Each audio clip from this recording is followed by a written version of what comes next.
सब दोस्तों की हाल चाल सब बढ़िया, फर्स्ट क्लास। आई हूँ आप सब अच्छे होंगे। अभी टाइम हो रहा है शाम के 4 बज रहे हैं और अभी जस्ट मैं आया हूँ पानी वानी देने के लिए अपने पौधों में, लेकिन लगता है सिस्टर ने पानी पहले ही दे दिया क्योंकि अच्छे खासे गार्डन हो रहा है मामला।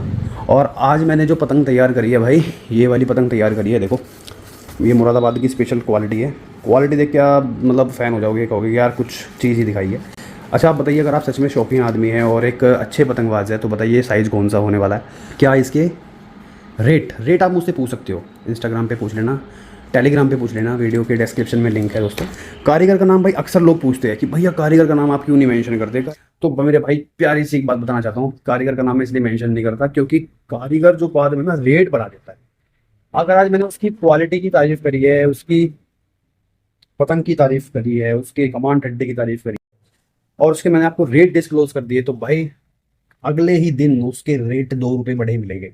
तो मेरे से वो वाला काम नहीं होता कि जो आप लोगों की जेब पे फर्क डाल दो, ठीक है ना, बिल्कुल नहीं होने का। जहाँ तक मुझे लगता है दोस्तों, अब ये चरखी है, ये चरखी 8400 पे बनी हुई चरखी है और हाल ही फिलहाल में मैंने इस चरखी को ख़रीदा है। इसको यूज़ कैसे करते हैं बहुत सारे लोगों को पता ही नहीं यार।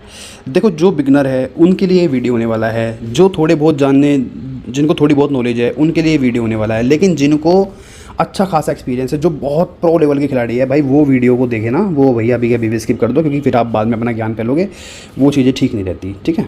तो मेरा कहने का मतलब प्रॉपर ये है कि इस चरखी को मैं आपको खोल के दिखाता हूँ।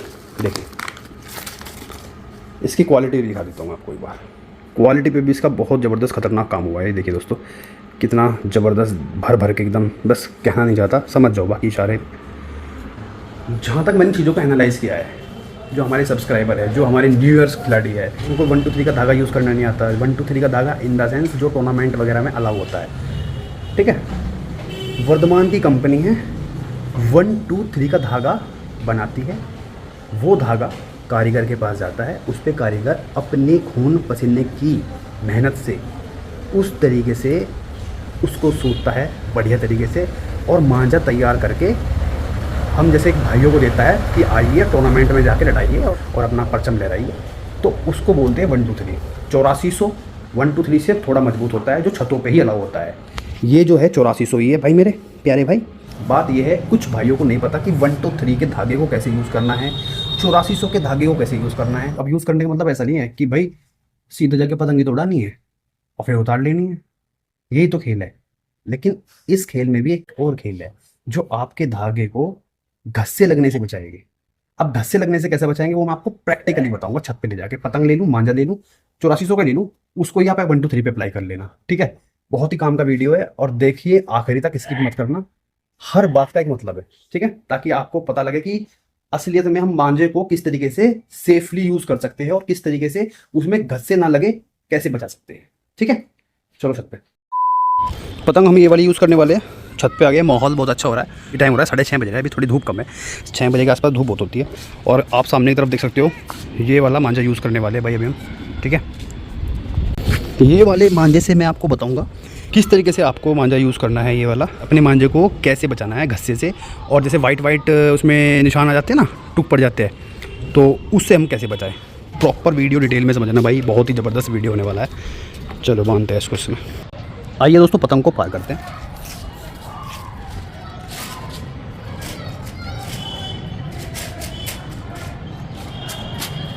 ये हमारी पतंग पार होके जा रही है, देख सकते हो भी आप।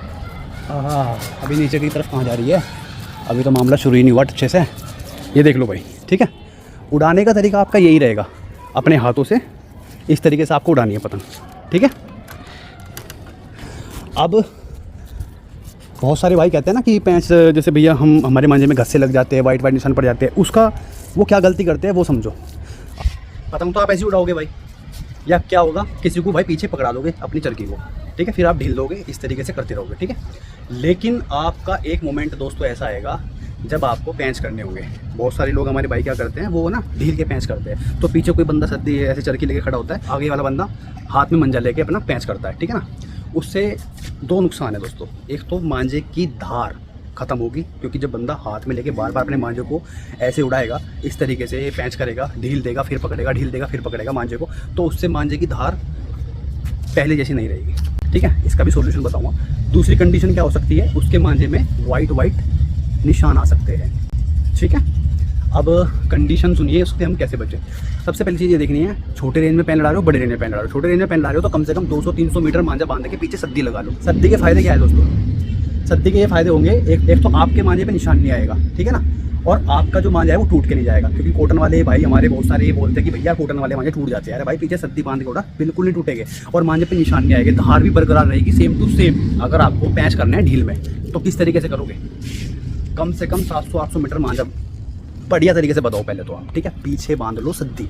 सपोज करो कि आपने पैंच फंसा दिया और ये मान के लिए सद्दी आपके हाथ में, तो आपको इस तरीके से ये तरीके अपनाने हैं, क्योंकि आपको ये डर नहीं लगे। क्योंकि आपको जो अंदर का डर है ना, एक तरीके का डर मैं खत्म कर दूं कि आप उसके मंजे पे मेरी सद्दी ना जाए, बिल्कुल नहीं आएगी। 800 मीटर की रेंज में जिस दिन तुम मांझा पार कर दोगे ना कॉटन का, और पीछे सद्दी बांध के जब तुम फंसा के पैंच लड़ाओगे, भाई साहब आपका पैंच 1.5 रील से भी ऊपर चला जाएगा ना, तब भी आपकी सद्दी उसके मांझे पे नहीं जाएगी। इतना बात ध्यान रख लेना दिमाग में, ठीक है। उससे आपके मांझे की धार कभी खत्म नहीं होगी। उससे भी फायदा ये होगा, एक तो मांझे वाइट निशान नहीं आएंगे, ना ही मांझे की धार कभी खत्म होगी।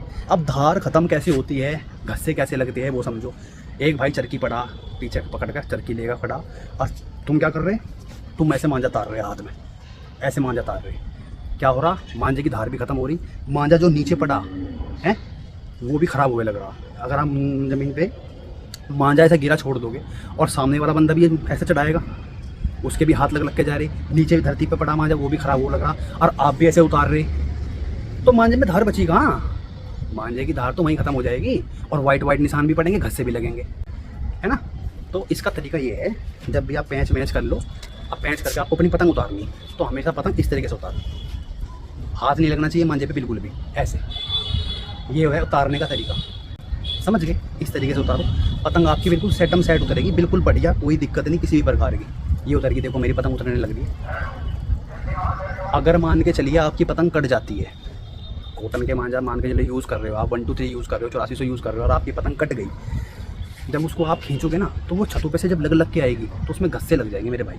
या तो आप उसको वहीं तोड़ के छोड़ दो, क्लियर बता रहा हूँ, पूरा इसमें दिल पे लेने वाली बात नहीं है। या तो आप उसको अपनी वाली थ्रेड को वहीं छोड़ दो, क्यों? क्योंकि वो किसी काम की नहीं रहेगी। अगर आप छत से पतंगबाजी करते हो तो, अगर आप छत से पतंगबाजी नहीं करते, ग्राउंड से पतंगबाजी करते हो, तो फिर भैया आपको थोड़ी बहुत थ्रेड लपेट लेना, क्योंकि ग्राउंड में भी पेड़ों पे लग के, ज़मीनों में घिसर के डोर आती है, वो भी वहीं तोड़ के छोड़ देते हैं। अब फिर अपने नए सिरे से मांझा बांधते हैं, पतंग उड़ाते हैं, क्योंकि वो मांझा ख़राब नहीं करते उसको लपेट करके, क्योंकि उसमें पहले ऐसी बात नहीं रहती। तो एक तो सबसे पहला तरीका है, आपको पतंग उतारनी कैसी है, ऐसे उतारनी है, आखिरी तक ऐसे ही पतंग उतारो।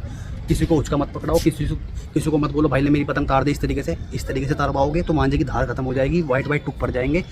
दूसरी चीज़, पहले जैसी परफॉर्मेंस नहीं देगा मांझा, ऐसे उतरवाओगे तो मांझे की धार बरकरार ऐसी रहेगी, क्योंकि मांझे पे किसी का हाथ नहीं लगे, हाथ में पसीना भी आता है, उसका भी बहुत बुरा इंपैक्ट पड़ता है मांझे पे। तो भाई सोचने वाली बात है, क्योंकि हमारे काफ़ी भाइयों के दिमाग में रहता है कि यार कि भैया हमें तो ऐसा मांझा दे देना कि जो उस पर मांझे पे घस्से ही ना लगे। अगर आपको अपने मांझे को घस्से से बचाना हो तो ये चीज़ें अप्लाई करो, जिस तरीके से मैं कर रहा हूँ। ढील में लड़ाना हो, कोई सा भी मांझा लड़ाना हो ढील में, 123 8400 800 मीटर का डोर बांधो और पीछे की तरफ सद्दी लगाओ, और देखो कितने लंबे पैंच कर सको तुम, करो 1.5 रील तक उसके मांझे पे आपकी सद्दी नहीं जाएगी, और इतने में उसका आप पैंच काट भी दोगे, समझ गए? ये है तरीके पैंच करने के, पतंग उड़ाने के, मांझे यूज़ करने के कॉटन के। तो जो भी आपके दिमाग में भी कुछ भी क्वेरीज रह गई है ना कि भैया समझ नहीं आया, भाई पर्सनल DM कर दियो इंस्टाग्राम पे, टेलीग्राम पे, लिंक वीडियो के डिस्क्रिप्शन में है, बढ़िया तरीके से समझा दूँगा क्लियर कर, ठीक है। बाकी ये वीडियो उन भाइयों को बहुत हेल्प करेगी जो हमारे बिगिनर है और जो हमारे इन चीज़ों को नहीं जानते भाई। तो प्लीज़ रिक्वेस्ट है आप सभी से, ये चीज़ें फॉलो करो और इसी तरीके से पतंग को उतारो, ठीक है जी। मैं मिलूंगा आपको अगले ब्लॉग में, तब तक के लिए गाइस जय भारत, वंदे मातरम, ध्यान रखिएगा।